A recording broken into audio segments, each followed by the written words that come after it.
ഗുരുവായൂർ സത്യാഗ്രഹം. എല്ലാ ഹിന്ദുക്കൾക്കും ക്ഷേത്രപ്രവേശനം വേണമെന്ന ആവശ്യവുമായി KPCCയുടെ നേതൃത്വത്തിൽ നടന്ന പ്രക്ഷോഭമാണ് ഗുരുവായൂർ സത്യാഗ്രഹം.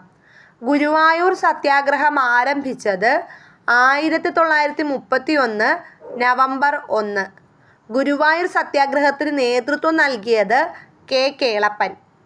ഗുരുവായൂർ ക്ഷേത്രപ്രവേശന പ്രചരണ കമ്മിറ്റിയുടെ ക്യാപ്റ്റൻ T. സുബ്രഹ്മണ്യൻ തിരുമുമ്പ്. ഗുരുവായൂർ സത്യാഗ്രഹത്തിൻ്റെ volunteer captain AK Gopalan. Kelappan നിരാഹാര സത്യാഗ്രഹം ആരംഭിച്ചത് 1932 സെപ്റ്റംബർ 21. ഗാന്ധിജി ഇടപെട്ട് നിരാഹാര സത്യാഗ്രഹം പിൻവലിച്ചത് 1932 ഒക്ടോബർ 2. ഗുരുവായൂർ ക്ഷേത്രമണി അടിച്ച ആദ്യ അബ്രാഹ്മണനാണ് P. കൃഷ്ണപിള്ള. ഗുരുവായൂർ സത്യാഗ്രഹത്തിൽ ക്രൂരമായി മർദ്ദനമേറ്റ സത്യാഗ്രഹ നേതാവാണ് P. കൃഷ്ണപിള്ള.